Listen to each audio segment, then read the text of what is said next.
thank you for participating this morning, just to kind of get us going. Next slide, please. So my name is Joycelyn Ward Richardson, and I am a child development consultant in the Program Quality and Improvement branch.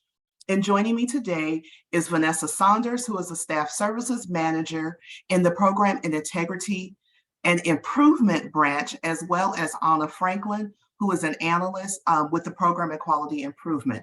And then behind the scenes, helping out and supporting us in our chat and Q&A, we have all of our consultants. I was going to start naming us, but I don't want to forget anyone. And then from the Program Integrity Improvement section, we have all of the analysts that are on, as well as our branch chief, Ms. Erica, and both of our administrators, Lisa and Roseanne. So there are tons of people on in the background to help support today's presentation. So a little bit of some housekeeping. This presentation is for alternative payment contractors. So please keep your questions specific to the content we're discussing today, which is provider payment. We will be monitoring the Q&A, and we will address questions throughout the presentation. But we have also built into the agenda some time to answer Q&As. Again, we're only going to be focusing on provider payments. Please remember to put your questions in the Q&A and not the chat, so we do not miss them. And if you will probably notice that the chat will sometimes get disabled, and that is because we need you to put those in the Q&A. We will also answer as many on-topic questions as possible. But if your question is not addressed or it is specific to your program, please follow up with your PQI consultant directly. Okay, so let's get started. On today's agenda, we will talk about the purpose and the goals of today's training.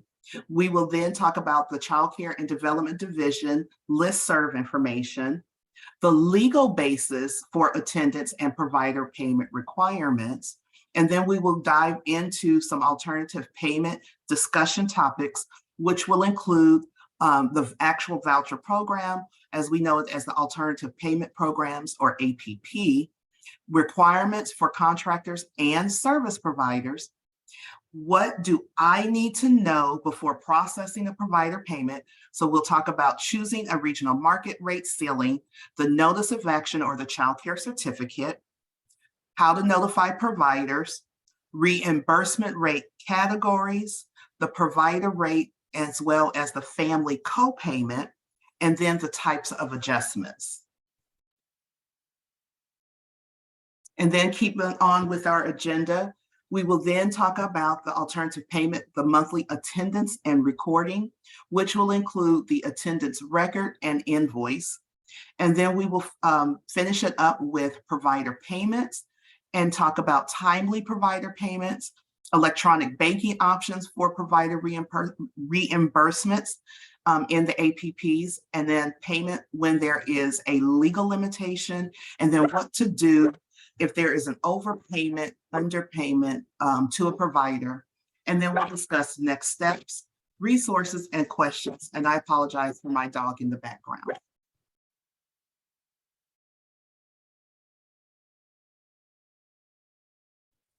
So the purpose and goals of today's training. So the purpose is to provide an overview of guidance of the requirements for attendance recording, reporting, and provider payments for APP programs.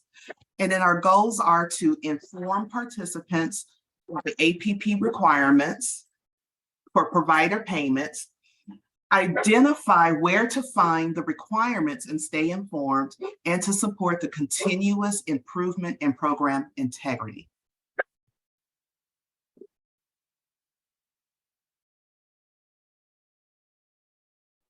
So let's look at the Child Care and Development listserv information. If you haven't already done so, you can click the QR code on the screen, but the Child Care and Development field and stakeholder guidance comes through the listserv. So those would be those child care bulletins, letters, and notices.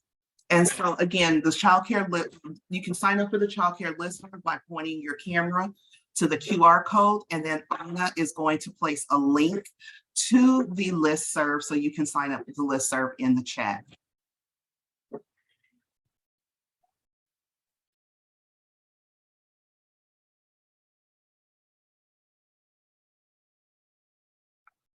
Sorry about the dog. So let's talk about the, Vanessa, can you take over the slide? The dogs are going, there's somebody at the door and the dogs are losing it. Hello. Hold on, I'm trying to show you my face. Can you see me? Okay, so we're going to go ahead and we're going to be talking about the legal basis for attendance and provider payment requirements. With that said, so legal basis for attendance and provider payment requirements, there are several regulations, laws that we have to follow. So we have the Welfare and Institution Code, or WIC. We have the California Code of Regulations, 5 CCR. We have the Child Care Bulletin, which are the CCBs, the funding term and conditions and program requirements.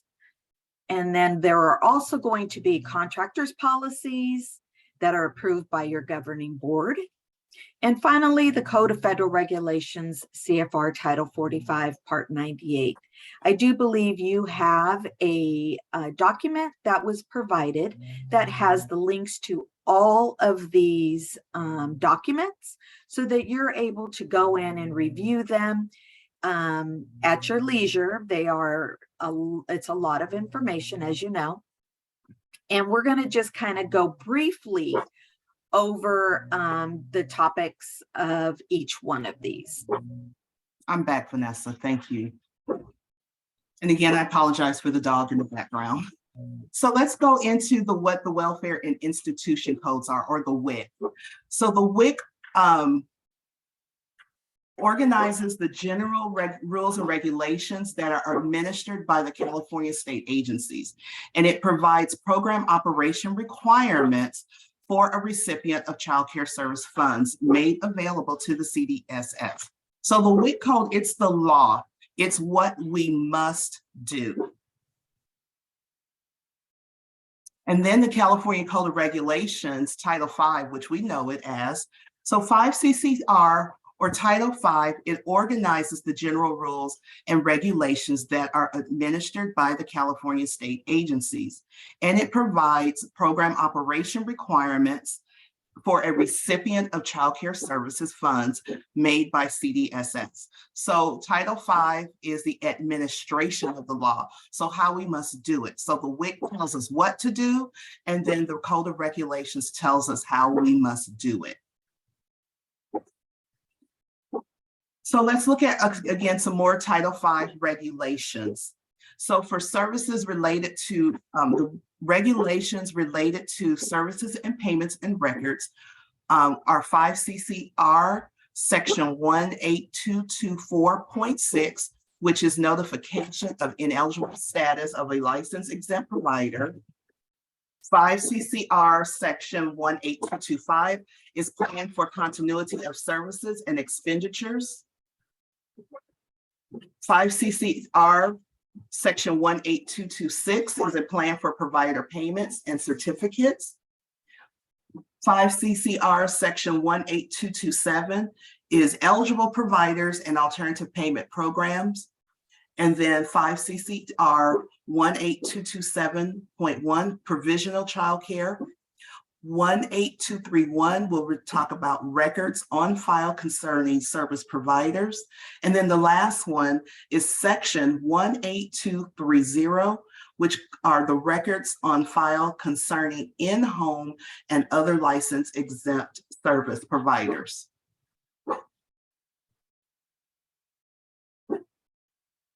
Okay. So let's look at our child care bulletins, or as we affectionately call them, the CCBs. So the Child Care and Development Division, we will update contractors via the Child Care Bulletins. And then the purpose of the Child Care Bulletins could be for one or more of the following: to provide guidance and information, such as CCB 22-30, which was the exclusion of foster care payments and guaranteed income payments. It describes the existing requirements and processes, again, such as CCB 22-03, which was guidance on provider payments. It could inform about the changes in the governing statutory authority, such as CCB 22-05, and those were changes to governing statutory authority for LPCs from Education Code to the Welfare and Institution Code, or the WIC. Formally announce upcoming funding, such as CCB 22-33, which notified contractors of the requirement to complete the continued funding application. It can also provide guidance on the implementation of provisions and statutes, such as CCB 22-23, which was the implementation of Assembly Bill 210, which made changes to child care provider notice requirements. And then for our funding terms and conditions, program requirements. So the funding terms and conditions and program requirements are guidelines by which individual contractors are to reference and adhere to in the fulfilling of their contract. So because the funding terms and conditions and the program requirements are updated annually by the California Department of Social Services, they are issued annually. And so that is to make sure that you are up to date on the current fiscal year's FTs and Cs and the program requirements. So remember, the funding terms and conditions and the program requirements go together. The funding terms and conditions are available for individual contracts. I'm sorry, the program requirements are available for individual contracts, such as CAPP, C2AP, and then C3AP, which are basically all contracts. So although many of the guidelines are the same, each contract may have requirements that are specific to their contract type. So again, the funding terms and condition applies to all contract types. And then the program requirements is specific to the contract type. So they both go together. So now let's look at the Code of Federal Regulations, Title 45, Part 98.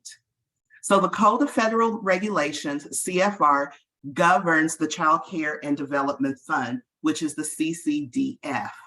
So much like WIC or Title V, the purpose of the CFR is to present the official complete text of agency regulations in one organized publication, and to provide comprehensive and convenient reference for all those who may need to know the text of general and permanent federal regulations.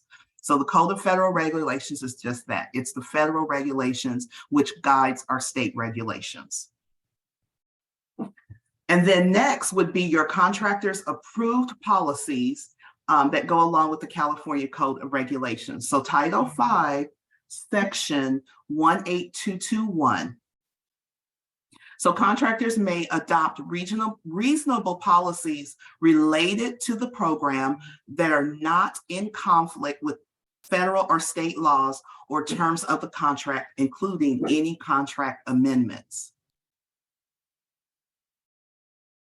Some regulations require contractors to develop policies. So there will be some regulations where you will need to develop a policy for it.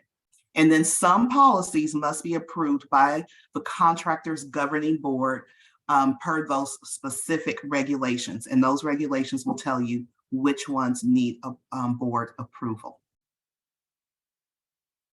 All right, so let's get into a little bit of some check for understanding. So let's do a poll. And so the first question is, what is the purpose of a CCB? And remember, a CCB is a child care bulletin. 1, to provide guidance and information. 2, to inform about changes in governing statutory authority. 3, to formally announce upcoming funding. 4, provide guidance of implementation of provisions and statutes, or 5, all of the above. So Anna, if you could please, thank you, launch the poll. So again, the question is, what is the purpose of a child care bulletin? Provide guidance and information. 2, inform about changes in governing statutory authority. 3, formally announce upcoming funding. 4, provide guidance of implementation of provisions and of statutes, or 5, all of the above. So we'll give you a couple of more seconds. And Anna, just whenever you're ready to end and launch the results. Oh, there it is. Yay, 98% said all of the above. The answer is all of the above. As we talked about, the Child Care Bulletin can cover many, many topics. So if you're not signed up to receive the current CCBs, please sign up as soon as possible. And then again, I think Anna will be putting a link again in the chat to sign up for the CCBs. So thank you, Ms. Anna. All right, next question. How often are the funding terms and conditions and the program requirements issued? 1, every 3 years. 2, once a decade. 3, throughout the fiscal year as updates are needed, or annually. So Anna, please launch the poll. So again, how are the funding terms and conditions and the program requirements issued? How often? Every 3 years, once a decade, throughout the fiscal year as updates are needed, or annually.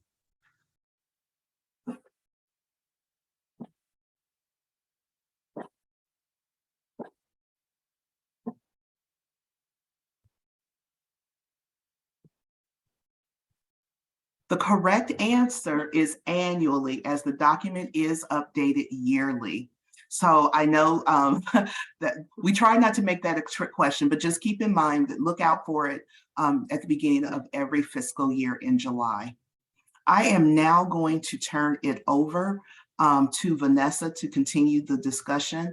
And again, I do apologize for my doggies in the background.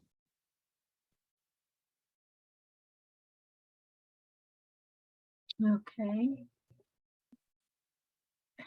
It doesn't want to come up. All right, you may or may not see me. I am going to say thank you, Joycelyn. That's a lot of information to cover. Again, you will have the links to all of those documents to be able to review at your leisure. I am going to start off the same as Joycelyn. I am working from home presenting, and my dog is sleeping in the background. So if you hear snoring, it is not me. I am awake. I am with you all. So I apologize in advance. I'm hoping that you all are having a great day and that you're enjoying the holiday season so far. With that said, let me go ahead and get started. Let's talk about the alternative payment discussion topics. And those topics that we're going to cover have to do with the voucher program. So per the Code of Federal Regulations, we know that APP is supposed to be a voucher program. That's what the federal regs say. We know that isn't always how it appears when we're out there, or when we're providing services to our families, but we'll be talking about that shortly. Then we are going to go over the requirements for contractor and service providers, as well as finally talking about what do I need to know before processing a provider reimbursement or payment? Because that's why we're here. We want to know, what is it we look at? What is it we need to know? What is it that is going to help us make an accurate provider payment? Okay, so let's discuss each topic. So first of all, we're going to go over the voucher program. Okay, the contractor is supposed to determine the subsidy amount at the time of certification or recertification. Okay, the subsidy amount is based on the regional market rate, which we will discuss shortly. With that said, the contractor makes payment directly to the child care provider selected by the family. And the contractor should reimburse each provider no more than the amount the provider charges unsubsidized families, and not to exceed the maximum amount, which is the regional market rate ceiling plus any applicable adjustments. You're gonna hear me say something a couple of times as we're going through these slides for this webinar, is that you may not, you shall not, you should not reimburse a provider more than the amount that provider charges unsubsidized families.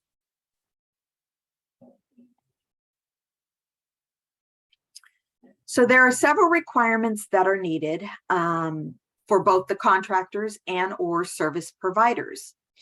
And so I know you received a link to Title V.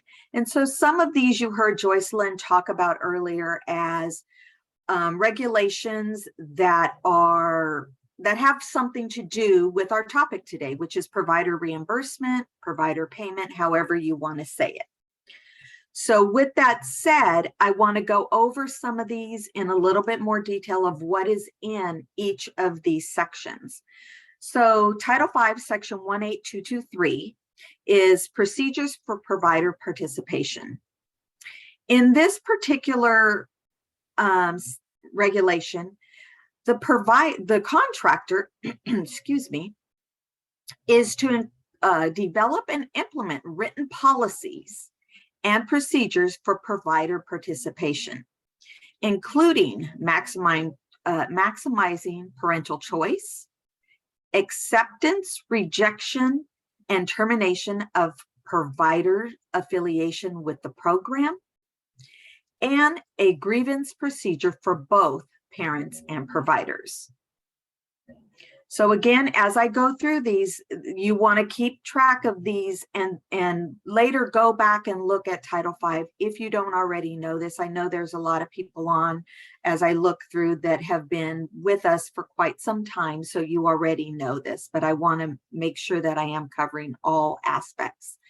So in Title V, Section 18224, which covers written materials to be given to providers, such as the contractor's policy statement, a statement prohibiting the provider from engaging in any form of discrimination, instructions on enrollment and attendance record keeping requirements.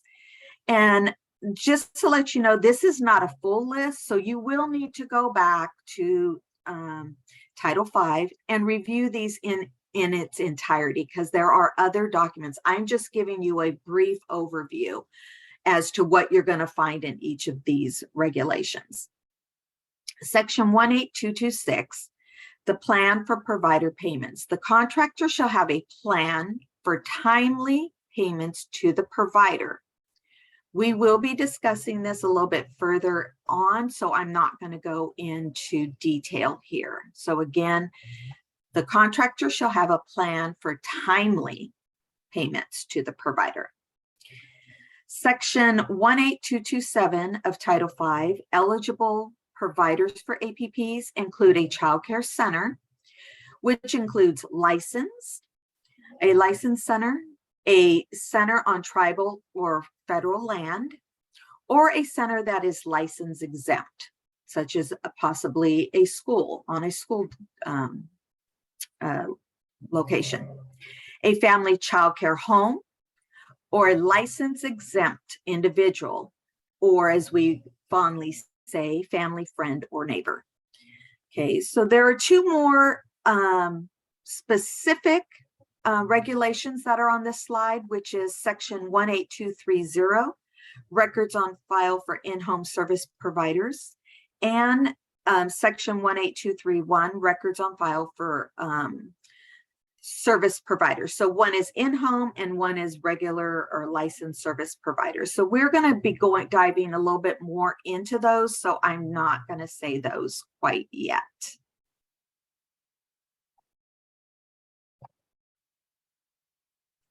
So let's start off with records on file concerning service providers.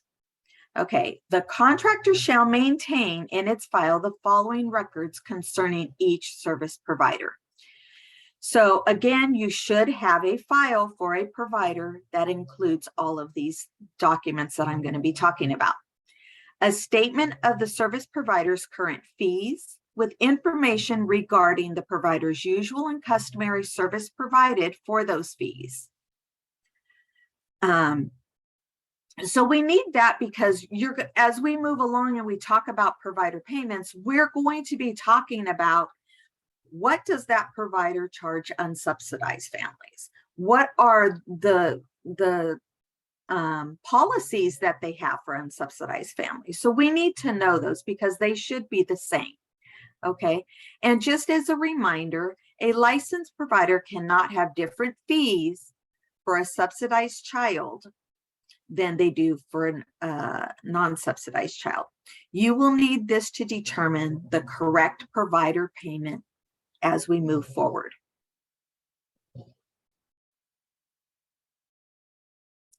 The other documents that you must have in the file, a document that contains the rate and schedule of payment for approved services that is signed by both the service provider and the contractor.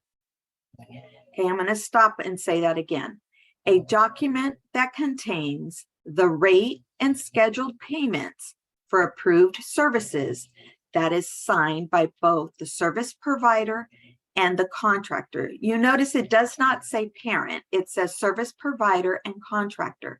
So this is so that the provider knows, the rates that you have chosen, that they're going to be reimbursed for the payment of the care that they're providing the family or the child, as well as when they can anticipate being reimbursed. Okay, so they should have that.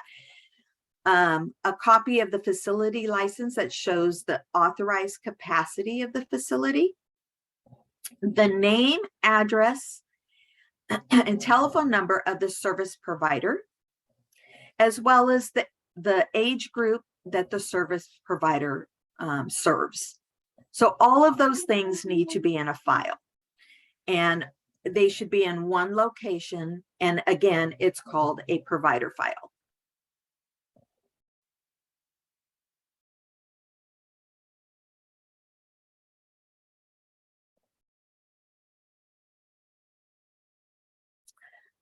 So next, let's go and talk about records on file concerning in-home service providers.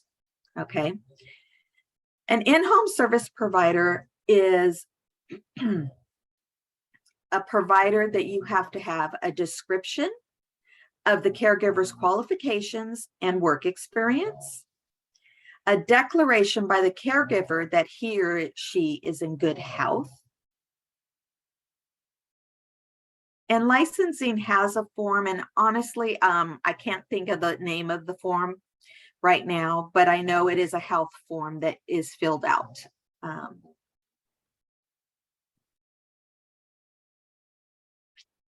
Okay, so you also have to have a signed statement from the parent verifying that the parent has interviewed and approved the caregiver or the provider, a California driver's license number or other valid and recognized form of identification to verify that the caregiver is at least 18 years of age.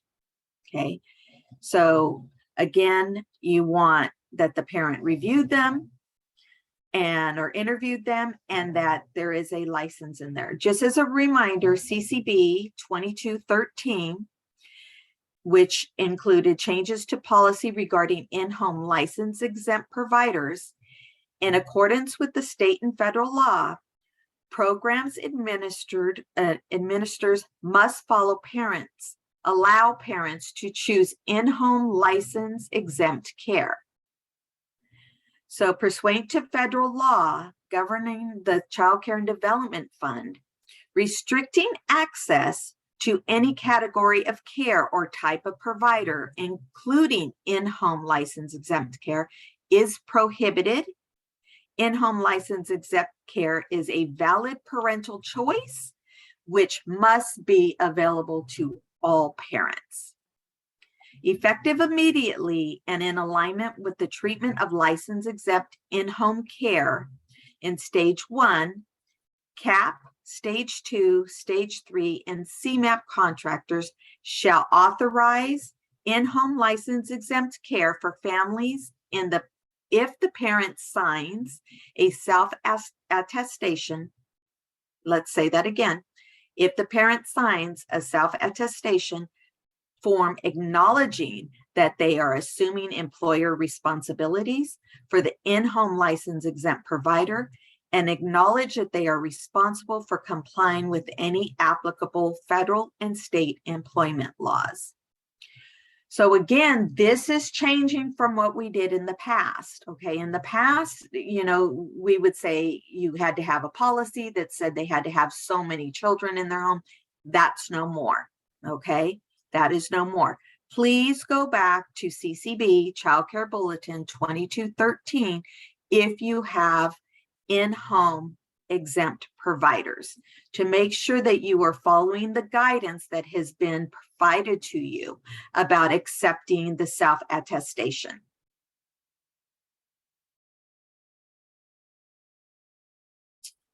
So the next thing that we have on the screen is, what do I need to know before processing a provider payment?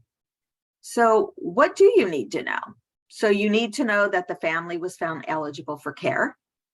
You need to know that the child's certified need has been determined. So when they did the eligibility, they determined the need. And then, so once you have that, you'll need to know, how do you choose a regional market rate ceiling? And this is a question that comes up all the time. How do we know which one to choose? We're going to go over a few of these. We're going to go over just in general how to choose it. So choosing the regional market rate ceiling. Okay, so we fondly call the regional market rate ceiling the RMR. So that you'll hear me saying coming up, the RMR. What I'm talking about is the regional market rate. Okay. It is the parent's maximum child care assistance level. Remember early on, I said this is a voucher program. So a voucher program, it is that there's an assistance amount that is associated with what I'm going to talk about next. So you determine that regional market rate ceiling or assistance level by knowing the age of the child, the certified need for childcare, and the facility type. So again, you have to have the age of the child, the certified need, and the facility type to determine what the maximum childcare assistance level will be, which is in essence based on the regional market rate ceilings.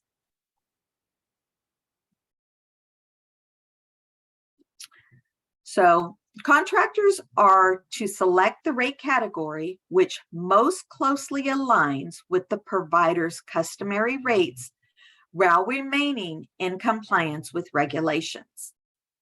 APPs must reimburse providers according to applicable rate categories in 5 CCR section 18075 and cannot unilaterally eliminate rate categories such as hourly, daily, part-time weekly, full-time weekly, part-time monthly, or part-time or monthly rates from consideration.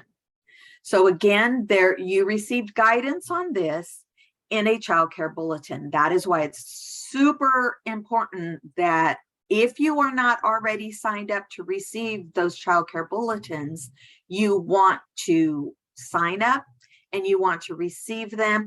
You want to review the child care bulletins to see if they affect the work that you're doing. So for this particular item, when we're talking about the selection of the RMR, we provided guidance, current guidance. Okay, so there is something that happened in the past, but now we have current guidance that was provided to you in CCB 2203. Okay, so again, I'm going to go back to what the federal regulations say. The lead agency shall certify that the payment rates for the provision of childcare services under this part are sufficient to ensure equal access for eligible families, okay, to childcare services comparable to those provided to families not eligible to receive CCDF assistance. So again, when you're looking at that regional market rate ceiling, you want to make sure that you are not dismissing any rate category. Okay, so again, what the guidance says, you cannot unilaterally eliminate rate categories. With that said, let's go ahead to the next slide. So what you're looking at, and many of you I know have already seen this, and I'm probably preaching to the choir, but I want to go ahead and go over this, okay? So what you're looking at is a sample of an RMR, and when you go into the website and you pull it up, this is what you're going to see. You're going to see that there are 3 different categories. The top one is child care centers for child care centers. This particular one is Sacramento County's RMR. The second one, and in green, right above that, you'll see the name, Family Child Care Homes. And the third category is Trust Line Relative. And again, you will see under each one, it says maximum reimbursement. Okay, and so this was effective January 1st of 2022. So I'm going to talk about the rate categories. And what I do want to bring to your attention for those, and I'm sure if you've been in the field for a while, you have already noticed this. When we had Trustline before, Trustline only had 4 categories. They no longer have 4 categories. They have all of the categories, the same as the child care centers and the family child care homes. Okay, so with that said, I'm going to go over when each of these categories can be utilized. Okay, so these are the reimbursement categories, and you will see those where it says up in the green, it says full-time daily, full-time weekly, full-time monthly. So it says all of those. We're going to go over those categories and when you can utilize them. So contractors shall reimburse providers in accordance with the following rate categories.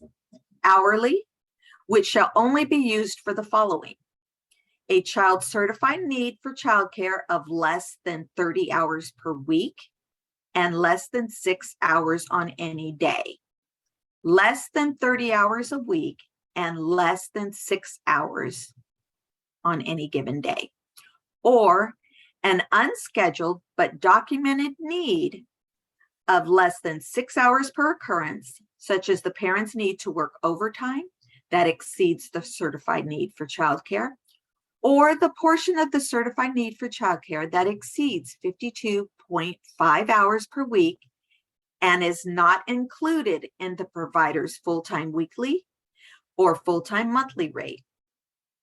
This provision applies only if the family utilizes no more than 1 provider to meet the child's entire need for childcare and development services.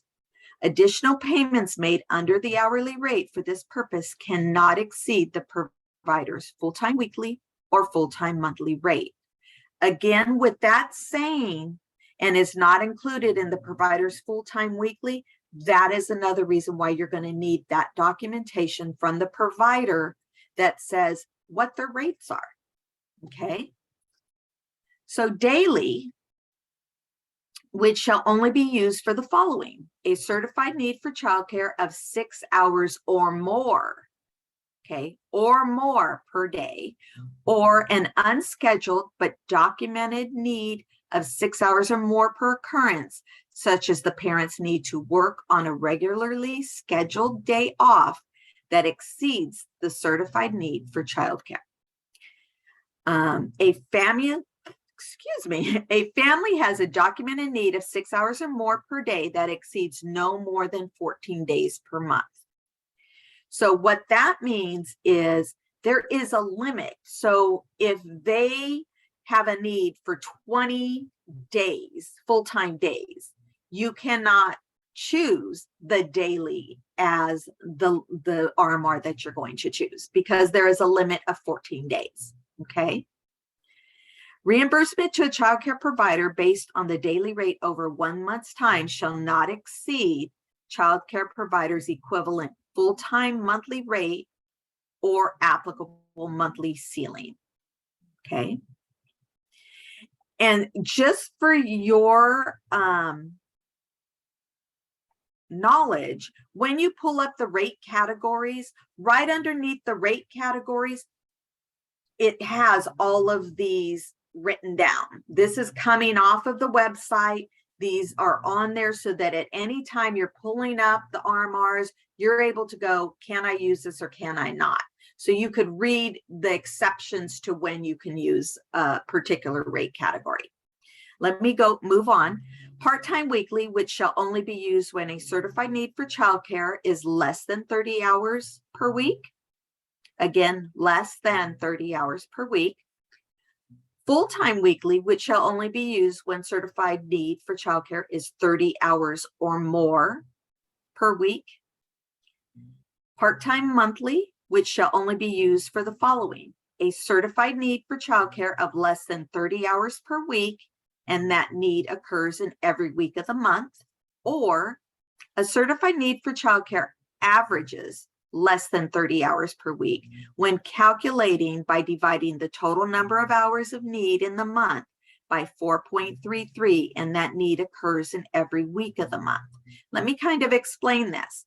So if you have a variable schedule, and so 1 week is 45 hours, one is 21. So you take all of those weeks and you divide it for that particular month. So January, you divide it by 4.33, and whatever your final number is, you'll be able to say, I can use a part-time monthly, or in the next case, a full-time monthly. We're going to go ahead and talk about full-time monthly now.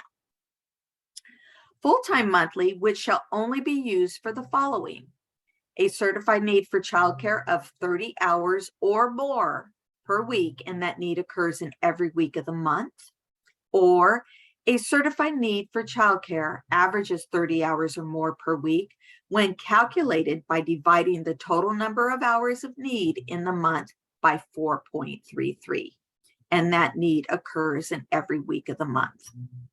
Okay, so again, you could go in, and Title V has it 18075, but also when you go into the website for reimbursement rate categories, where you're going to get this information that's in the screenshot, right underneath that, you're going to see all of these on that actual same page.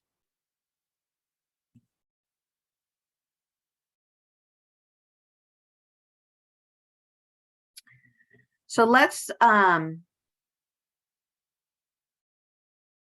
go ahead. It says example 2. I don't know what happened to example 1.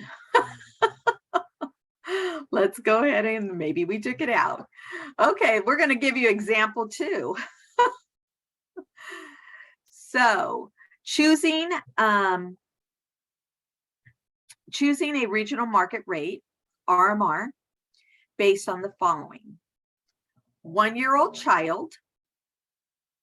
So if you look at the picture, you will see the age group in the very first column. So birth to 24 months is circled in red, a 1-year-old child. Certified Monday through Friday, 6 hours a day. And when we just talked about what you could choose for that, so certified Monday through Friday, 6 hours a day. Okay, 6 hours a day. If you do that by 5 days, because Monday through Friday is 5 days, that's 30 hours. Okay, 30 hours a week. So you can use a full-time weekly or a full-time monthly. Okay, and the reason we're looking at the second one is because in the scenario, it says a licensed family child care. Okay, so I want to bring you back to what we're looking at here. We're looking at the age group is birth to 24 months, because we have a 1-year-old. based on certified need of Monday through Friday, 6 hours a day, right? You could choose a full-time weekly or a full-time monthly. Both of them work. And it is a licensed family childcare. So we're looking at the second column. So with that said, I want to take you back to what I said in the prior slides. Note, per CCB 2203, contractors must reimburse providers using the appropriate RMR based on the age of the child, the certified need for childcare, and the facility type, which you're seeing here, okay? Contractors are to select the rate category which most closely aligns with the provider's customary rates while remaining in compliance with regulations. APPs must reimburse providers according to the applicable categories in 5 CCR 18075 and cannot unilaterally eliminate rate categories. And in this case, I want to go up and I want to look at that slide and I want to say, we can choose a full-time weekly and a full-time monthly, right? Because both of them are applicable to this scenario. However, now you want to look at the provider's rates, okay? So the reason you want to look at the provider's rates, because in CCB 2203, what did it tell us? That you want to choose the one that most closely aligns with the provider's customary rates. So you want to look at the rates and go, which is going to align, okay? So if they have a monthly, you'll choose a monthly. If they have a weekly, you could choose a weekly, okay? So you don't have to always go, you know what, I'm going to choose the monthly all the time. You really shouldn't do that. You should now be going, what is applicable and what is the provider requesting, and find something that aligns to what they're requesting.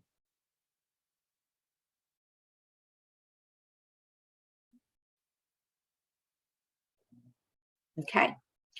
So now we're going to go on to discuss the next items that you would need for a provider reimbursement or payment, which is the notice of action, and then the child care certificate or voucher, okay?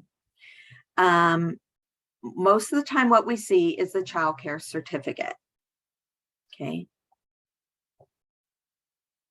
Next slide, please. So we have a sample here of a notice of action. So the information that I would need, or that you would need, or if you're going to make a payment that you're going to need off of this notice of action, okay, is the service approved to begin. So you need to know, when are they starting? What is their start date? Okay, because they may not be starting at the beginning of the month. They may be starting mid-month. The certified days and hours of care. Okay, so let me go back in section 1, which is way up in the corner, right? It says service approved to begin date. Okay, so we're going to look at that. The certified days and hours of care is going to be in section 4. And you see where it'll have the child's name, the type of contract, and then the certified hours. So you have two, you have school and vacation, okay? So if they are school age, you should have 2 different certified need, one for when they're in school and one for when they're on vacation. So what hours are they certified for each of those situations, okay? So that's going to be important as we move forward to making a provider payment. So, and then also in that section, down underneath all the lines, it says monthly family fee. I can't see that. I'm trying though, I'm trying. Monthly family fee, okay? So we need to know if there is a fee that is associated with this family, and how is it going to affect the provider reimbursement. So we have some providers, some contractors who collect the family fee, and we have some contractors that have the provider collect the family fee. So that may make a difference in the amount that they're being reimbursed. Okay. So depending on what your agency does will make a difference in the payment. And then finally in section 7, right, the reason for the action. This area may have specific information that is needed to determine the correct provider payment, such as some months the parent has a part-time or a full-time fee. So you may put in there, in the summer months that they're going to have more hours and they're going to be on vacation. So they're going to have a full-time fee. Or it may be, May and there's no time off and they are having a part-time fee or a full-time, no, that's also a full-time fee. Let's say December, let's use December, and they have some time off. And so they may have a part-time fee. I keep going back and forth. So, or school, let's go with the school. Okay. So you have a school and they're in school. They don't use as many hours. You're going to have a part-time fee. So it depends. So you may want to put that information down in that section. The other thing you want to have in that section, especially because we have 12-month eligibility, is if there's a child is going to start school at some time, so maybe they were all vacation hours, but when they start school, so they start kindergarten, they may have school hours. So you may need to put that information in there because remember, we have no less than 12-month eligibility. And so even though we're not talking about eligibility, I want to say that because you're filling out a notice of action up front. Okay. So the next thing I want to talk about is provider notification. So in accordance with Welfare and Institution Code, WIC section 10233.5, alternative payment programs must provide a written notice which includes the specific actions and effective date of the actions to the provider. Excuse me. This notice must be issued on the same day of the NOA is issued to the family. The provider's notice is to be issued when any of the following changes occur. So again, you have to provide notice to the provider. Now, it does not say provide the notice of action. It says provide written notice. Okay. So changes to reimbursement amounts, changes to certified need or the hours of care, changes to the certified schedule, rate changes, increases or decreases to the family fee, disenrollment from services, or changes of a provider. So remember, a parent can come in and request changes. And so when they request those changes, if it's going to affect the provider, which is any one of these 6 bulleted items, you need to inform the provider of those changes. Okay. It is not in the form of a notice of action because a notice of action has an appeals right. They don't have an appeals, they can't, the provider cannot appeal one of these actions, but you do have to provide them written notice so that they are aware that something is changing in what you had agreed upon at the beginning. Okay. So you can do this provider notice either electronically or if requested by the provider or the postal service. The notification shall not be deemed a violation of the parent's confidentiality, but as a method to ensure the proper administration of, excuse me, I'm going to drink some water here, administration of subsidy funds. If you want to read more about this particular change and issuing of the written notice to the providers, please look up provider notification CCB 2219 that was sent out on September 1st of 2022. Again, I want to go back to what I said initially, and I've probably said it 1 or 2 times now. It does not say the notice of action. It does say a written notice. There is a difference, okay? Anna is, I believe, Anna, are you going to do a poll? Yes, I am. So we'll go over to the next slide. So we're just going to do a quick poll, and this is not required, but we just wanted to know, does your agency use a child care certificate? So the poll should be popped up on your page, and you can just respond. We'll give you a few moments to respond.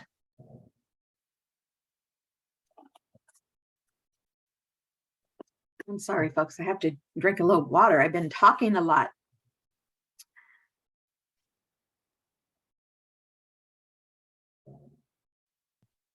All right, we'll give about 5 more seconds for folks to get their answer in.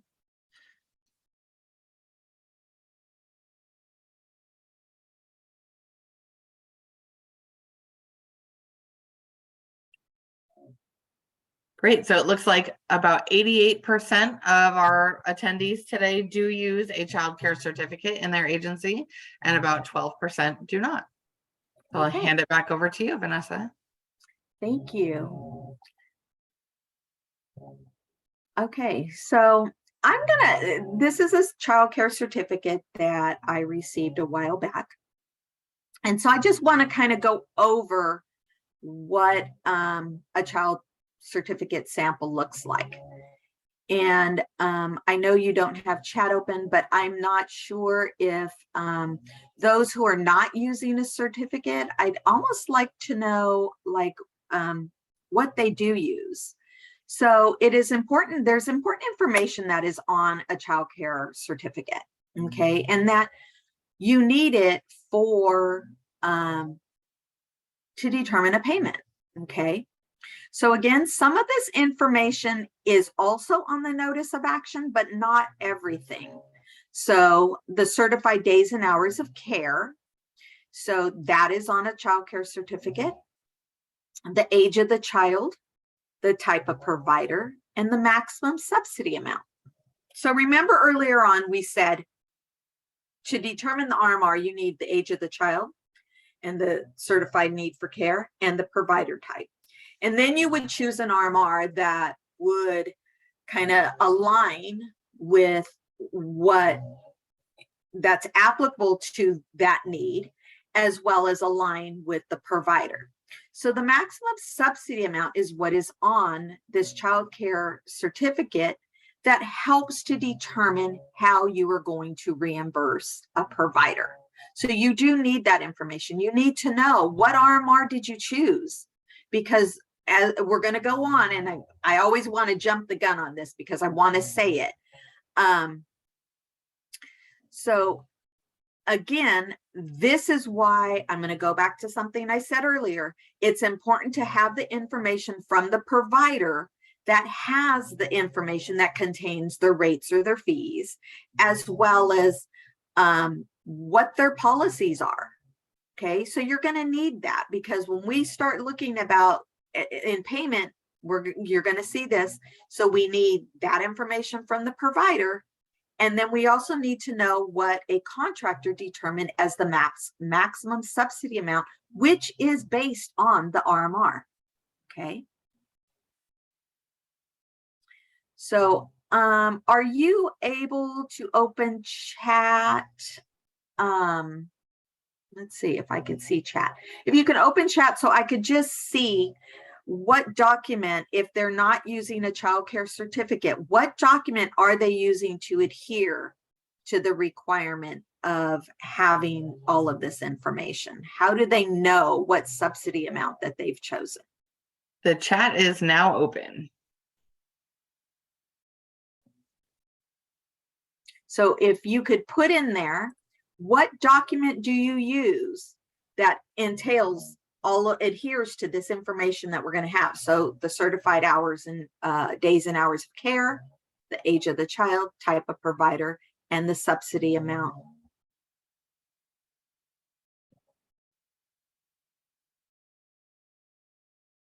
I know the majority of you said child care certificate, but I was just wondering for those who are not using a child care certificate, a child care agreement, okay. Notice of communication for providers, okay.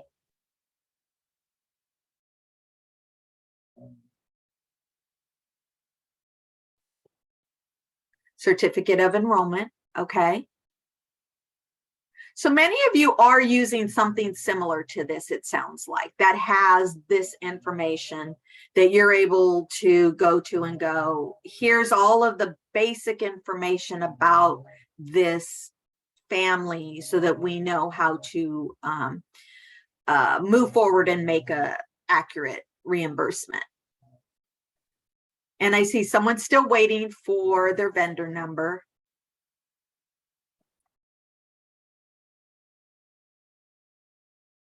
So oftentimes somebody is saying, I didn't know you didn't have to have this. So what it is that it's a voucher program.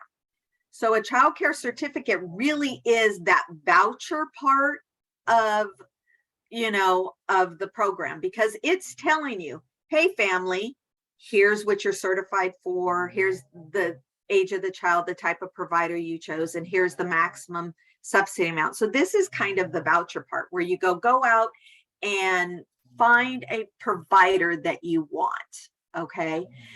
But what we know in California is oftentimes a family comes, they already know what they want. They already know they want, license exempt provider, or they already know they want a center, or they already know they want a family child care home. They already know this. So with that said, we kind of do it a little different here in California. So what I see is, should we be listing all ceiling amounts or the most appropriate ceiling based on the authorization and schedule type? So first of all, I'll come to this slide in just a minute. I do want to answer that really quick because it's on there. Is, again, remember, you're going to choose the most appropriate RMR for the certified need, the age of the child, and the provider type, okay? So if they're a variable schedule, and it doesn't really come into play now, and you'll see later, I do talk about this, which is we're still paying based on enrollment, but when that stops and it's a variable schedule, you may need to have several different, because we have not changed the regulations, several different RMRs that will fit the need for a variable schedule. But again, if you think about full-time and part-time weekly or full-time part-time monthly, the second bullet on the RMRs where you'll see it, it says you could take the hours they use in a month, right, and average it out and then pay, the part-time or the full-time, depending on where that number lands. Is it full-time monthly or part-time monthly, meaning did it meet that threshold of 130 hours if it's full-time? So I don't know if I confused Arlene Acosta. If not, reach out to your assigned consultant, and if we need to go over it some more, we can. Okay, thank you. So now I'm going to go ahead and go to this next slide, which are talking about the types of adjustments. Okay, so there are different types of adjustments that a family can have. Okay, so, and it's when it is applicable to that family. Okay, they have to meet the need for these adjustments. Okay, so additional payment for the portion of the certified need for childcare that exceeds 52.5 hours per week.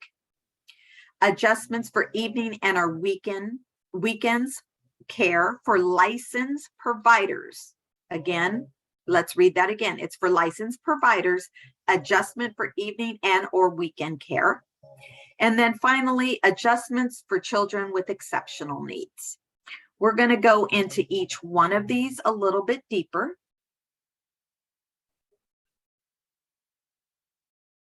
Okay. So in this one, we're going to talk about additional payment for childcare that exceeds 52.5 hours per week and is not included in the provider's full-time weekly or full-time monthly rate. How would we know that? How would we know that it's not included? Well, again, we talked about it earlier and it's coming back down, and and you're going to keep hearing me say, I said this earlier, now you know why I'm saying it, is you have to have the provider's rates. You have to have the provider's rates and their policies. What do their rates say? You know, do they say what full-time is for them?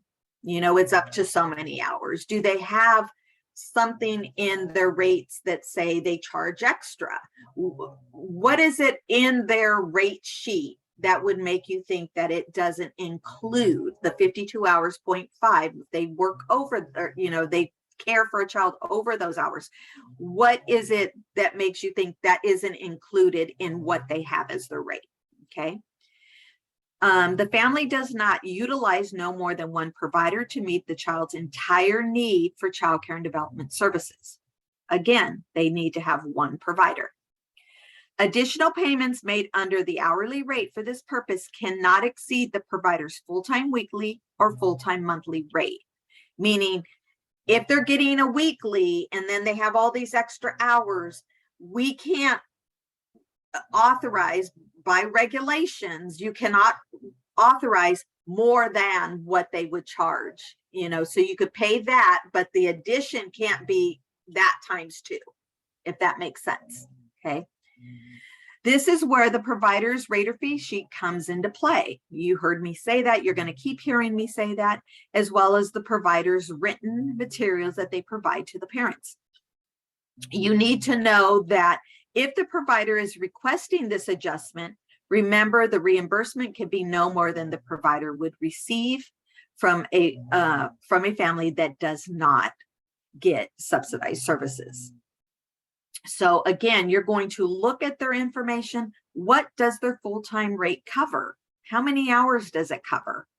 You know, do they have additional costs? So you'll want to look at all of that. And I've been out there, many of you know me, I've been out there and I know what you're dealing with. You're dealing with the provider who has one single rate. Maybe they only have a weekly rate. But then you're dealing with a provider who has 3 pages of rates. And it could be for 2 days full-time, it's this, for 2 days part-time, it's this, and then it goes on and on and on and on, and we tack on all these different rates. So I get what you're saying. If you're unsure, then you need to have a conversation with that provider.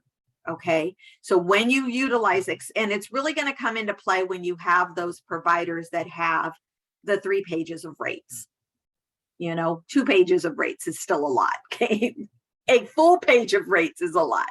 So you'll need to clarify by looking at the written materials and their rate structure to see if they are actually, if anything over that 52.5 is actually already included in their full-time weekly or full-time monthly rates. Okay. Let's go over adjustments for evening and or weekends for licensed providers.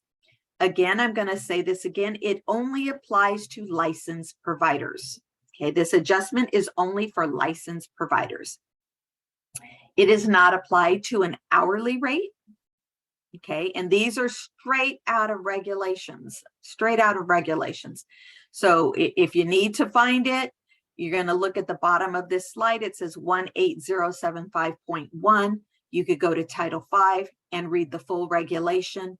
I'm going to tell you basically what it says. When a licensed provider is meeting the certified need for childcare, that includes the hours during the period from 6 p.m. to 6 a.m. on any day of the week, or from 6 a.m. Saturday to 6 a.m. Monday, the contractor shall multiply the RMR ceiling for the appropriate adjustment factor as follows. Adjusted by 1.25 when 50% or more of the certified need is within that designated time. Okay. Adjusted by 1.125 when 10% but less than 50% is certified need is within the designated time. So if it's less than 10%, there is no adjustment factor. But then when it goes 10 to 50%, you go by the 1.125.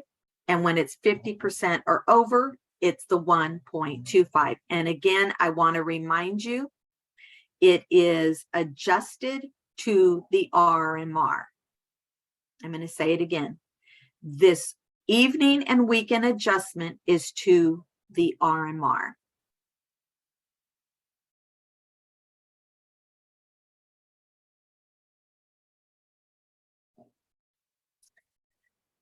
Okay, so the last adjustment I'm going to talk about here is the adjustment for children with exceptional needs. Okay, contractors shall apply this adjustment only when there is documentation that additional services and or accommodations for the particular child are being provided, and such services and or accommodations result in an ongoing financial impact on the provider. But what I do want to say to you is that if that family has an individual education program or an IEP, or an individualized family service plan, an IFSP, we are looking at that as examples that a contractor can use to utilize this adjustment. Okay, so for the purpose of knowing what documentation you're going to need, we will accept an IEP or an IFSP, and then that will be in significant that will support the need to have this adjustment applied. Okay, when child care and development services are provided to a child with exceptional needs, the contractor shall multiply the lesser of the RMR ceiling or the provider's rate, whichever is lower, by one of the following. So this is a little different than the evening weekend. Evening weekend was only to the RMR. In this case, for the adjustment, it is the lesser of the RMR ceiling or the provider's rate, okay, whichever is lower. That's what the adjustment is to. So by 1.2 when the child has exceptional needs, by 1.5 when the child is severely disabled. Okay, again, I want to say it again. The adjustment for children with exceptional needs is to the lesser of the RMR or the provider's rate, whichever is less. The lesser of either one of those.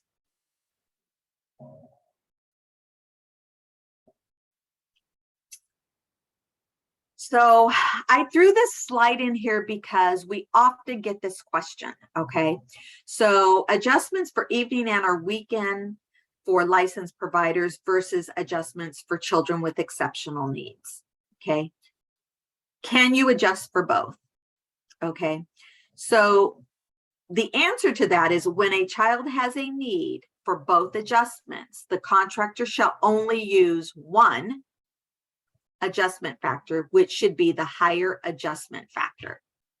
So when you determine that there's going to be an adjustment factor, if they are actually able to get both of them, you can only choose one. Choose the one that has the higher adjustment factor. Okay.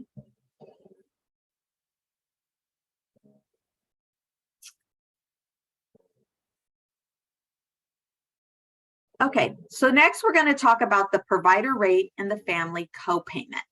Okay, so this is not an adjustment, but it does affect what a parent may pay out of pocket.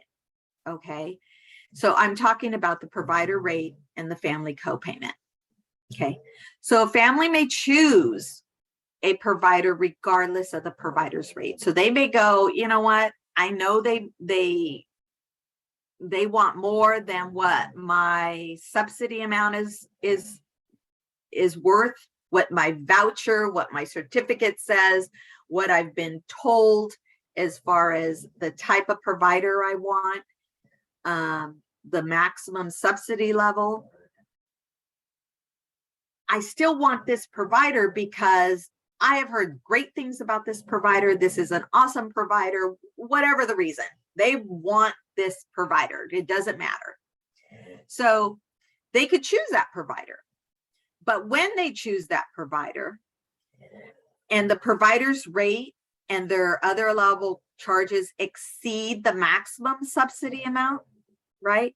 The family is responsible for paying the difference between the provider's rate and the maximum subsidy amount. So this is considered the family's copayment. Okay, the contractor is not responsible for collecting that copayment. It is the parent's responsibility to pay it and the provider's responsibility to collect. Again, the difference is they could choose anything. Say your subsidy amount is $500, but the provider wants $600. Okay, there's $100 difference, right? Because your subsidy amount is only worth $500. The parent's copayment would be $100. So that parent is making an informed choice on they are going to have a copayment, right? So when I say out-of-pocket expense, that is the out-of-pocket expense, is the family copayment.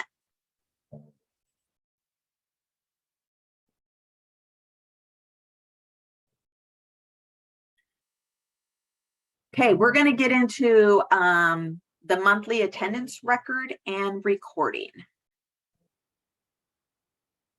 And I want to apologize right now if you hear my dog snoring, because she is snoring really, really loud. And I tried to make her leave the room, but she's not having it. Okay, so per WIC section 10227.5, child care providers must submit to the AP program a monthly attendance record or invoice for each child who receives services. The monthly attendance record or invoice must include some very basic information. This has been around for a while, so this is nothing new. The name of the child receiving services, specific dates services were provided, actual times the child entered and left care for each day services were provided, and they shall be recorded on a daily basis. So when they come in and when they leave, okay? Not waiting for the whole week and then doing it on a daily basis, okay? Signatures from both the provider and the parent at the end of the month. Attesting under penalty of perjury that the information provided on the attendance record or invoice is accurate. So again, they come in, they put the time, they put the time out. Now that can happen by either the parent or the provider, either one.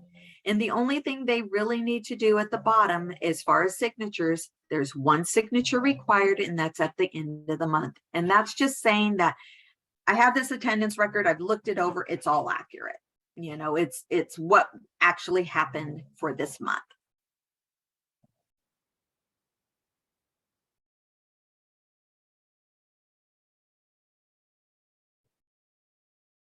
Okay. So now I'm going to go over reimbursable hours of care.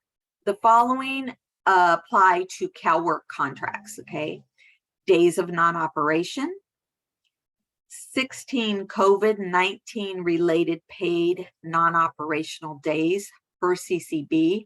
There is a limit to this, and I will speak on it when I get to that slide. And then reimbursable hours for an eligible alternate provider, and when a family can utilize an alternate provider. Okay, so first of all, let's talk about the day of non-operation. So this is time that the provider has a paid day of non-operation and can provide documentation that the contractual terms used by the provider for services to unsubsidized families require payment for such days of non-operation. So again, let's kind of say that. There has to be documentation in the provider's written materials that they are requesting non-subsidized families to pay for these days. Okay, so they're gonna, normally you will have what days they are, and it'll say we're going to be closed, but it's still going to be paid. Sometimes you'll see they are asking for more than that, but there is a limit. Okay, there is a limit, a statutory limit that you have through these contracts. The number of reimbursable paid days of non-operation shall be limited to a maximum of 10 days per fiscal year per provider. Okay, so they have a paid day of non-operation.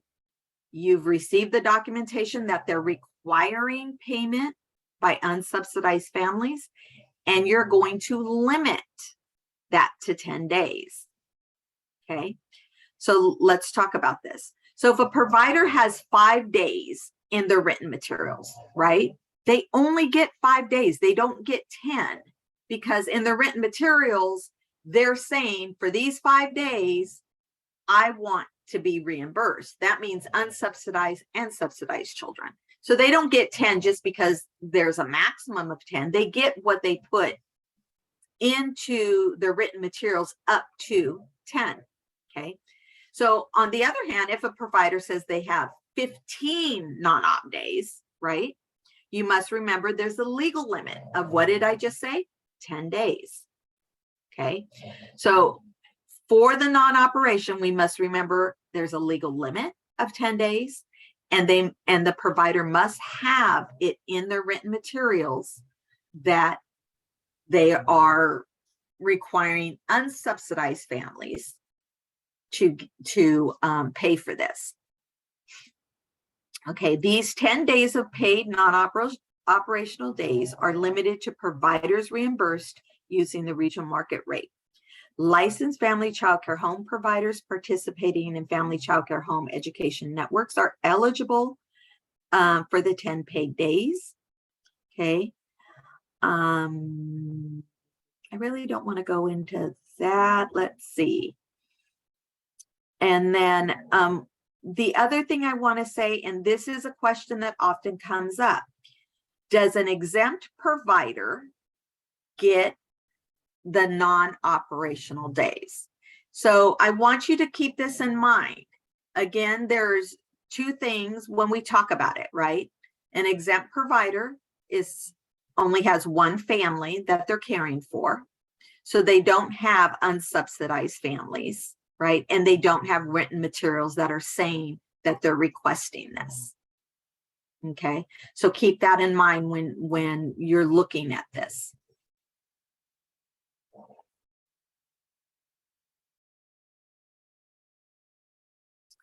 So now I want to talk about the 16 COVID-19 related, I'm going to say that again, 16 COVID-19 related paid non-operational days per CCB 2229.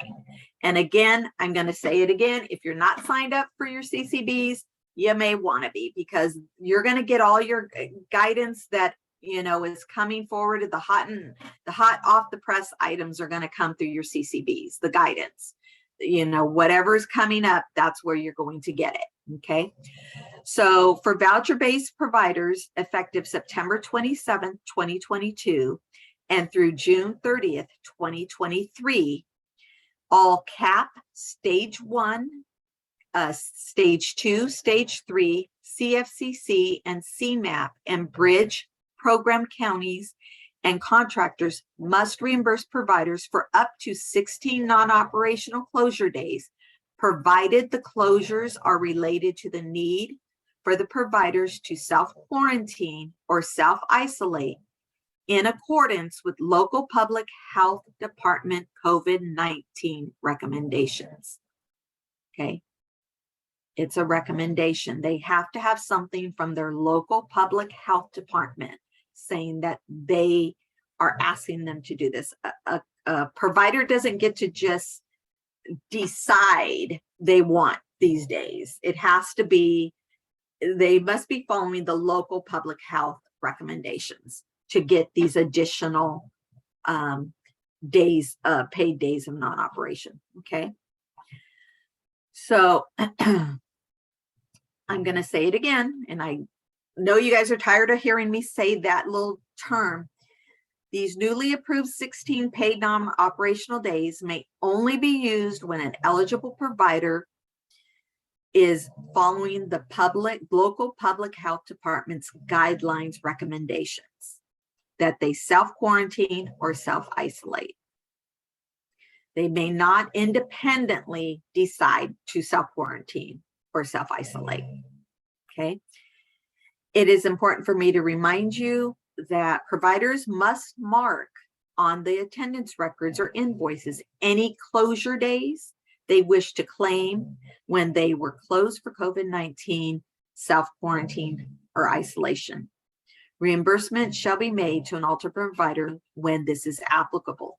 So again, there has to be a local public health recommendation that providers should put it on their attendance sheet, that the reason they did this is for this. It should be on the attendance sheet.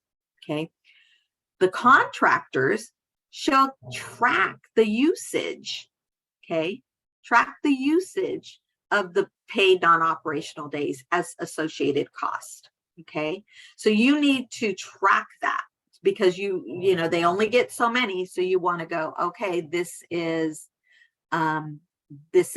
what we're going to do to track it, so you know how many they have, right? Okay, so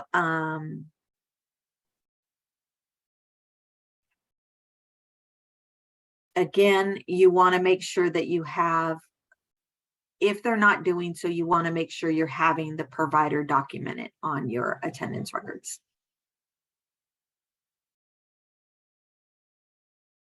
Next slide, please. Okay. The next one is reimbursement for eligible alternate providers.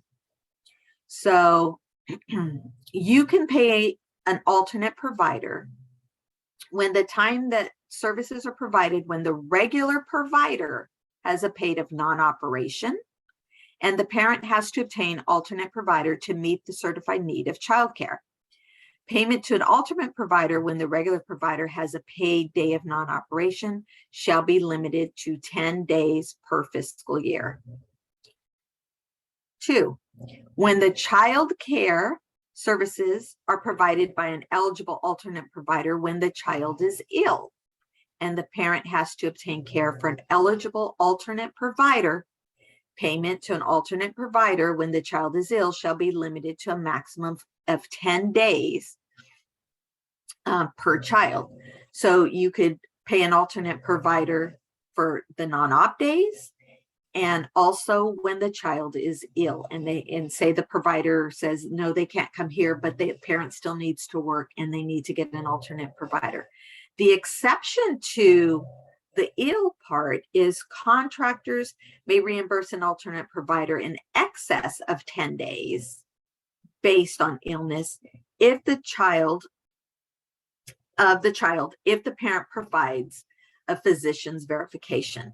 So again, if you have a physician's verification that the child is, you know, maybe has asthma or something, so they get sick more often. So you have a physician's verification, you can pay for additional days. But remember, you should have that in the file to have as backup to show why you're reimbursing more than the 10 limit of ill days that an alternate provider can be paid.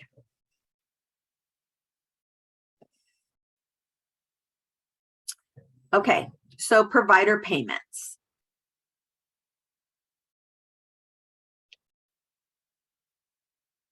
Okay, so provider payments or reimbursements, however you want to talk about or call them.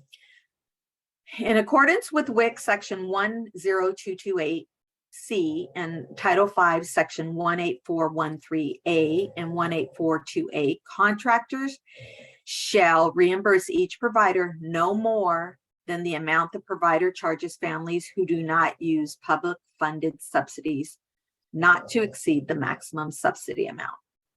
So again, you can't pay them more than that subsidy amount. The subsidy amount, again, goes back to the RMR. Okay. Documentation needed to determine provider reimbursement includes the following: the child care certificate. As we discussed earlier, the certificate normally has the certified days out and hours of services, the age of the child, the type of provider, and the maximum subsidy amount. Or you could have a form that is similar to that certificate that has all of that. And we did talk about that up above, and some people used agreements and that had all of the information. Okay. The other thing that you will need to be able to do a provider payment is a child's attendance record or invoice, the contractor's reimbursement policies, and the provider's written policies. So what is their fee or rate structure? So you need their fees or rates, and their non-operational days. So you need to know what they charge unsubsidized families, because it should be the same. So that's why we said it earlier on, and we're saying it again. Those are the documents you need to know when you're getting ready to make a provider payment. Contractors must pay the provider's bill or invoice amount or the regional market rate ceiling, whichever is less. The reimbursement rate is determined by reviewing the appropriate RMR ceiling and the provider's rates or invoice. Reminder, you do not mix the provider's rate and the RMR. So you have on one hand the RMR, okay? And then on the other hand, you have the provider's rates. It's going to be one or the other, and it's the lesser of the two that you will choose, okay? The provider's rate or the RMR, whichever one is less is what you will reimburse. But you can't say, I'm choosing the RMR for this and the provider's rate for this and the RMR for this. You can't mix the two. It's either the RMR or the provider's rate. Individually, okay? And you choose the lesser of the two.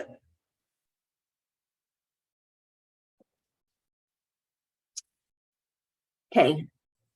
Extension of childcare reimbursement based on enrollment rather than attendance. So as you know, because of COVID, we were given guidance to reimburse based on enrollment rather than attendance. So this is still in effect. CCB 2219 kind of goes into that. So it was provided that we will still do the hold harmless with respect to the continuation of the voucher payment to be based on enrollment rather than attendance. And this is extended from July 1st, 2022 through June 30th, 2023, as described below.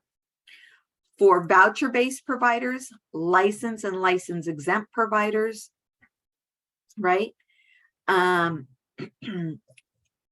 Through C2AP, C3AP, CAP, CFCC, CMAP shall continue to be paid based on family certified need for services as follows. Okay. Providers, including license exempt, shall be reimbursed based on the maximum certified hours of care, regardless of attendance. For families certified for a variable schedule, providers shall be reimbursed based on the maximum authorized hours of care. For license exempt providers who provide part-time services, providers shall be reimbursed based on the maximum authorized hours. So in this screenshot, you see, boom, boom, boom. This is how you're going to reimburse, okay? So again, it is based on enrollment rather than attendance.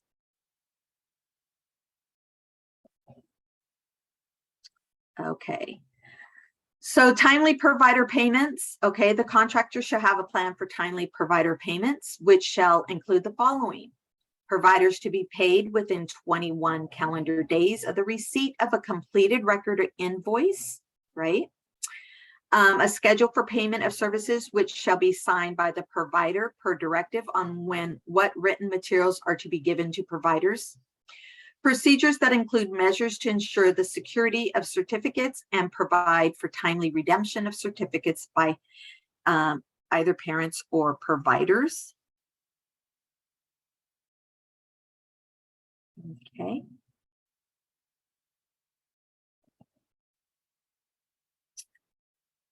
Also, the electronic banking option. Okay. So contractors were required to have an established electronic banking program so that reimbursement to license and license exempt providers contracting with the APs may be electronically transmitted to the financial institution of their choice. Although contractors are now required to establish electronic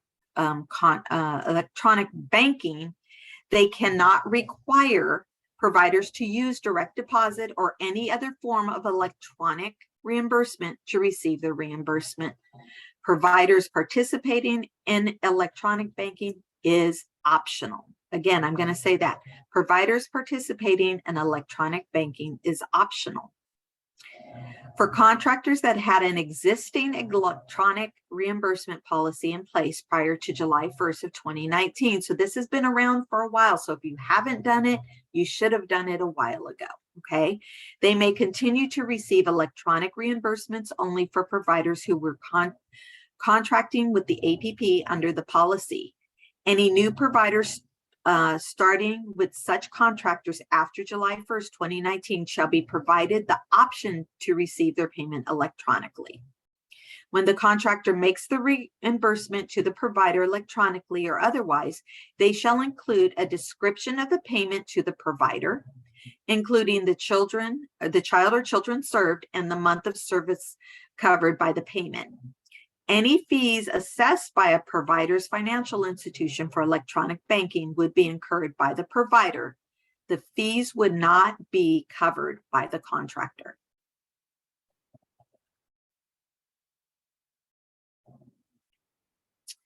Next is payment reimbursement when there is a legal limitation.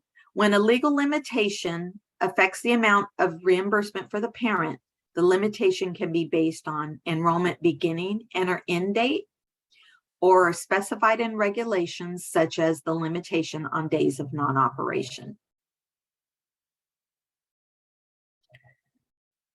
So in payment example 1, right, I'm going to look at this. Family is certified Monday through Friday, 9 to 5. The maximum subsidy based on full-time weekly. Enrollment begins on a Monday. Next slide. So we're going to look at a calendar. So if the family started on the 12th, right? So payment is not available from January 1st through the 9th as the child was not enrolled based on that last scenario. There are 15 working days or days that they were certified with between the 12th and the 30th, okay? So that's 3 full-time weeks. So you're going to multiply your full-time weekly, if that's what you've chose, to get the reimbursement for that month, because there is a limitation. You cannot pay for days in which the child was not enrolled. And so for the 1st through the 9th, the family is not enrolled. You can only pay for the Monday through Fridays from the 12th through the 30th. Okay. So you can only reimburse for the time that they are certified for care.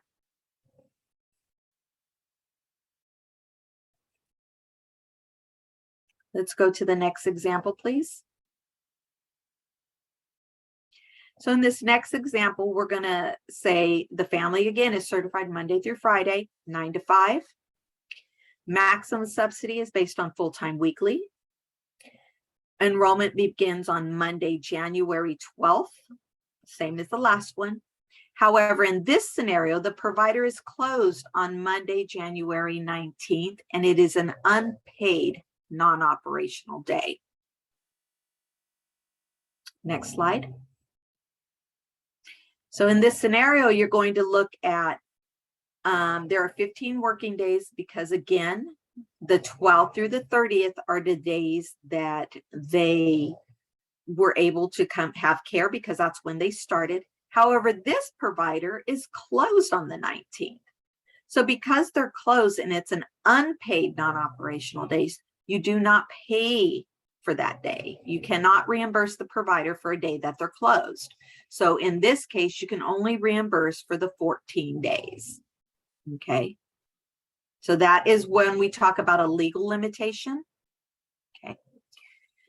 So in this particular question, I want to, or this particular slide, we want to talk about overpayment and underpayment. And an overpayment is when a provider payment exceeds the maximum subsidy amount. And an underpayment is when you do not pay the provider less than the maximum subsidy amount because of a miscalculation of the payment or due to selecting an inappropriate RMR for the certified childcare need. Okay, so we have an overpayment and an underpayment. I don't know if you all know this, you should have received information that we're getting into our federal review, which is very much about overpayment and underpayment. Okay, so that's why we want to bring this up. Next slide.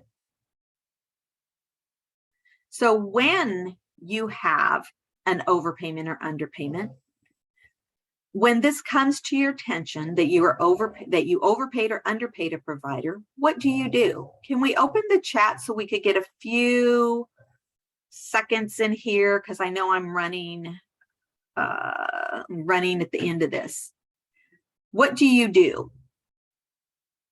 What do you do when you find out if a provider comes to you and says, oh, you overpaid me or you underpaid me? What do you do? As a contractor, okay, we correct the reimbursement the following month, make the necessary corrections, correct the following month, make adjustments, underpaid, we process an adjustment, make necessary adjustments. Okay, you got it. Let me ask you one more question. Do you have written policies that you provide to the provider about that this may happen? Like if you overpay them or underpay them, you're going to make adjustments. You're going to inform them you overpaid, they need to pay you back. Or if you underpaid, you're going to make them whole. You're going to pay the difference so that they, okay. So yes, many yeses to yes, they have a policy, yes. There was one no, that they send a letter to the provider.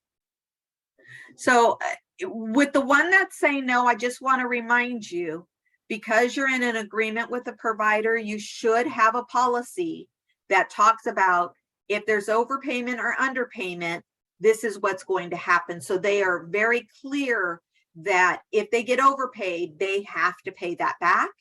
And if they get underpaid, they could contact you and say, hey, I was underpaid, and you're going to make them whole based on re-reviewing the payment. Okay. So yes, policies, a lot of people are saying policies, notifications. Okay. I'm going to pass it over to Miss Anna for a minute here. I think she has the next slide. Thank you so much, Vanessa. So at this time, we're going to take a 10-minute break. During the break, we will review the questions that have come in from the Q&A. And when we come back, we'll respond to some of the questions live. So we'll take a quick 10-minute break.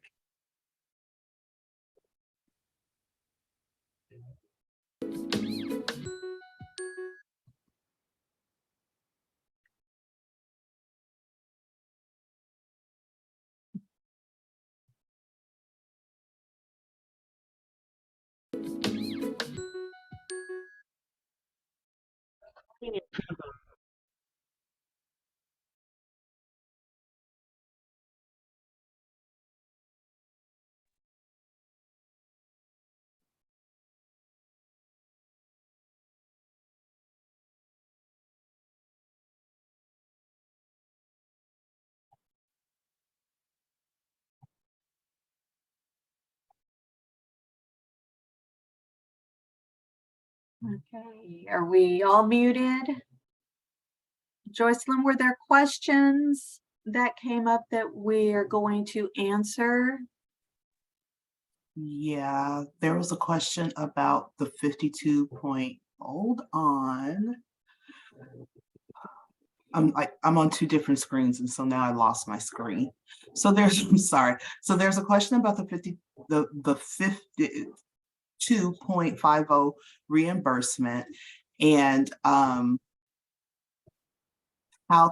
does it apply if a provider exceeds either their full-time week or weekly rate? Okay, so if you're going to, and they're eligible for it, okay, so if you're going to apply the 52.5 hours, you would pay the weekly for the first part of the care. And then say you are doing that hourly and it gets to that same amount, you can't exceed that. So you can't pay them a full-time weekly for part of the care and then go over that amount. So in essence, paying twice the full-time care or the monthly, if they have a monthly. I don't know if that makes sense. So say the full-time care is 150 for a week. And when you add the 52 hours, the hours after that, and you do the hourly and it comes to another 150, you're done at that point. You can't exceed it. Even if it came to $200, you cannot exceed that original full-time weekly amount. And the same goes for the monthly. If you're using the monthly, you can't exceed that, paying double that amount. So in essence, paying $300 for a week, over $300 for a week, when their original rate is only $150. Hopefully that answers that question. Thank you. And then can you, there's several kind of different questions, but they're kind of all asking the same thing. So they're really asking questions about what to do if a provider is closed, it is not part of their days of non-operational. So how do they, would they still pay, or would they prorate if the provider, if it's a part of their days of non-operation? Was that clear? So you cannot reimburse a provider for more than, so if it's non-op days, they get 10 days. Okay, that's a legal limitation. There's a legal limitation of 10 days. If they have 5 extra days, you will have to make an adjustment to their reimbursement to not reimburse for any days past the 10, because you are only allowed to reimburse up to 10 days. So there would need to be an adjustment to the provider payment or reimbursement to show that you did not pay for days that they are not legally able to be paid for. Okay, so it is 12 o'clock straight up. Did you want to try to take one more question? It's actually 12:01. I think we've tried to answer as many questions as we could. At this point, we have the questions. So Vanessa, did you want to take maybe one more question? Or did you want to? Sure. So this one is, again, it's a little bit of a general question, but it's been asked multiple times. So what they're asking is, what is the best practice when the provider has multiple rate categories listed for them to use on their rate sheet? And so do they reimburse what the actual bill is, or what's the best practice when there's multiple rates? Okay, so I'm going to say two things right now. First of all, whatever you decide to do at your agency as far as reimbursing, make sure that you are doing the same thing for families in similar situations. Okay, so you have several families that have providers that have multiple rate things. You need to make sure that your internal processes are is written so that anybody making a reimbursement is following that same process. The second is if they have several rate categories that would work for that particular reimbursement, you want to choose the one that's most applicable. And when I say that, just remember that it talks about equal access. Equal access from the federal register, right? It is meaning that a parent can get the services. So you do not have to choose a rate just because it is a lower rate, RMR, okay? So a full-time weekly and a full-time monthly, right? I mean, a part-time, full-time weekly, a full-time monthly will give you different amounts for their subsidy amount. Okay, you want to remember to choose something that's going to give them equal access to the providers that are out there. So you could choose the weekly. You do not have to choose the monthly because it is the lower rate. Okay, what pays the provider closer to what they're requesting so that the family will have a less of a copay is the best way I could put that out there. Thank you, Vanessa, for that. Again, we are now at 12:03. Thank you, Vanessa, so much for this deep and informative training today on provider payments. We know that our providers aren't all going to fit into a nice little neat box with a pretty bow on it, and that you may still have some very specific questions that we were either not able to get to, or we've asked you to reach out to your PQI consultant. So we're going again to say we apologize if we weren't able to get to every single question, but we're going to ask if you would please reach out to your PQI consultant so that you can get that technical assistance and get some of your specific questions answered regarding your specific providers and families, because again, they just don't all fit into the same neat little box. So the next thing we have coming up is we have our next training, which is going to be on parent appeals, and that will take place on January 25th, 2023. We are going into a brand new year.